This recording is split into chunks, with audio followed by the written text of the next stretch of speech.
안녕하십니까. 오늘 무호일주가 2024년을 사는 방법에 대해서 이야기해보는 시간을 가져보겠습니다. 그 무호일주와 관련해서 올린 영상들이 몇 개 있죠. 근데 이제 오늘은 사주 구조에 따라서, 대세운에 따라서 어떤 식으로 살아가는 것이 좀 괜찮고 또 어떤 해결책이 있는지 구체적인 분석을 통해서 알아보는 시간을 가져보겠습니다.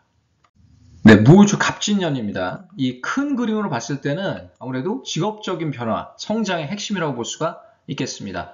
내가 어떤 프로젝트를 준비한다, 아니면 이직, 승진을 준비하고 있는데, 그거에 대한 결말을 좀 바라볼 수 있는 해가 될 거라고 좀 믿고 있습니다. 그 수험생들 같은 경우는 어때요? 그 압박감이 좀 강하게 느껴질 수는 있는데, 시간이 갈수록, 특히 이제 8, 9월, 10월, 11월 이쪽으로 갈수록 결말을 맺을 수 있는 그런 해가 될 수가 있겠다라고 봅니다. 아무래도 관성이 들어오니까 심리적으로는 좀 내가 압박감을 느낄 수가 있겠고, 내가 주변을 많이 살펴야 되고, 그런 뭐 시간이 조금 부족한 것 같다, 시간이 빨리 간다, 이런 마음이 들 수가 있어요. 그래서 한 문장으로 말씀을 드리자면, 바쁘고 몸이 피곤해도 성장을 할 수 있는 한 해다라고 보여집니다. 관성대운으로 흐를 때 더욱 이런 어떤 영향이 클 수가 있죠. 지금 예를 들어서 편관이나 이제 정관이다. 근데 관이 또 들어와요. 그 힘이 배가가 될 수가 있습니다. 그럼 어때요? 직장인으로 봤을 때는 책임감이 배가가 되고, 시간이 늘어나고, 또 해결해야 될 과제는 많고, 심리적으로 조금 촉박하다, 이런 느낌이 들 수 있지만, 시간이 가면서 결실을 맺을 수 있는 한 해라고 보여집니다. 특히 이 사주 구조적으로 봤을 때 목이 용신인 분들이 더 그럴 수 있어요.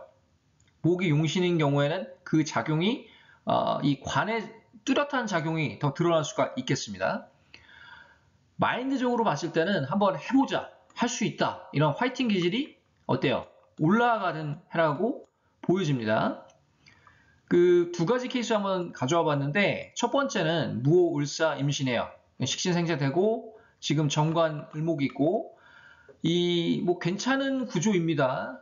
그 정관, 을목과 관목, 편관의 훈제로 좀 바쁜 하나를 볼 수 있을 것 같다. 이 사람이 이제 어떤 직종에 있느냐, 직장인이라고 봤을 때, 조직에 있다고 봤을 때는 아무래도 정편관 혼재가 되면서 어때요? 내가 해결해야 될 일이 늘어나고 책임감이 늘어날 수가 있겠습니다. 그리고 이게 여자한테는 관이 남자도 되거든요. 그래서 이 정편의 혼재의 해석을 이제 크게 두 가지로 보는데, 하나는 직업적으로 봤을 때는 좀 승진이 될 수도 있고 바빠지고 책임감이 늘어날 수도 있지만, 나 좋다고 하는 사람이 생길 수도 있습니다. 특히 싱글인 경우에 그런 작용이 더 커요. 뭐 정평 혼잡이 된다고 다 남자가 따르는 건 아니고, 그 개인이 처한 상황에 따라 좀 차이가 있을 수 있겠습니다. 아무래도 싱글인 여성 같은 경우는 내가 애인이 생기지 않는다면 남자가 많은 부서로 이동을 할 수도 있는 운이 생깁니다. 그래서 이 정평 혼잡을 좀 잘 해석해야 될 필요가 있죠. 거기 두 번째 케이스는 무호, 갑인, 을묘입니다. 무호, 갑인, 을묘예요. 관이 되게 많습니다. 극단적으로. 그냥 글자적으로 봤을 때는 이런 사주는 이게 여자 사주로가 봤을 때는 남자보다 더 팔자가 세다고 볼 수가 있어요. 직업적으로 봤을 때는 이 명리학적인 요소를 조금 배제하고 형상적인 어떤 그 풀이를 하자면은 운 수업을 하는 게 어떨까? 막 여자한테 트럭 몰고 큰 어떤 그 자동차를 모는 그런 어떤 직종 있죠. 트랙터 몰고 이런 어떤 직종이 어울리고, 아니면 아예 정치를 하는 것도 괜찮습니다. 아니 택시를 몬다든지 그 여자가 잘 하지 않는 그런 직종, 그런 거를 해서 조금 운을 액땜을 좀 할 필요가 있고, 좋지 않은 운을 반감시킬 필요가 있습니다. 아니면 아예 종교 쪽으로 흐를 수도 있습니다. 이런 팔자는 불교 쪽으로 특히. 어, 이런 사주 구조가 지금 이제 간목을 또 만났는데 어떤 양상이 벌어지냐면, 워낙에 관이 많기 때문에 관 속에서 살아오기 때문에 뭐 대세운에 따라 좀 차이는 있을 수는 있지만 별 대수롭지 않게 생각을 할 수도 있어요. 그 관을 잘 이겨낼 수도 있습니다. 그냥 글자적으로, 상상적으로 봤을 때는 나를 더 누르는 구조로 가는 건 맞습니다만, 현실적으로 내가 느끼기에는 뭐 관이 많은데 뭐 또 들어오면 어떠나 이런 식으로 생각을 할 수도 있는 거예요. 이런 구조는 이 비겁 인성으로 흐르는 게 좋거든요.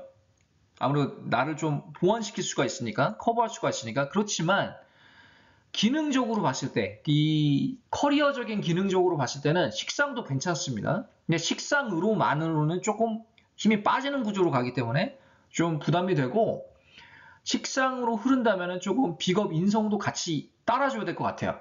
그래야 조금 애군을 커버할 수가 있겠습니다. 특히 이제 건강적인 부분이 좀 불안한데, 그 건강을 커버를 하려면은 아무래도 비겁 인성이 약이죠. 예.